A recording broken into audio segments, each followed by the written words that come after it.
Қазір білесіздер қандай аурулар көбейіп жатыр. Ол неден сонда? Әйел өзінің ішкі жан дүниесіне жаны канал ашылмаған әйел. Өзінің ішіндегі жан канал ашылмаған әйел. Яғни меңіреу ештеңе естімейді. Оқымаған әйелдер сол үшін бала бойларыңа біткеннен кейін зәру білімдерін алу қажет. Зәру деген, міне, эстетикалық білімдер, бала тәрбиесі, өзін тану білім. Білімді әйелден ілімді бала туылады деген. Сіз нені қоректенесіз, соны бала іштен жұтады ғой.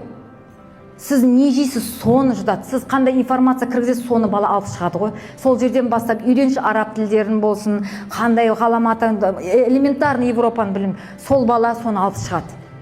Мынау пустой болғасын, ол да қой деген сөзді білмейтін бала туылады ғой. Екі ерлі-зайыптың арасында дейді, бұның бәрі наука қыздар. Мен біреуден естіп алып жатқан жоқпын. Екі ерлі-зайыптың арасында махаббат болмаса дейді, ол баланың 5-ші шығармашылығы болмайды дейді.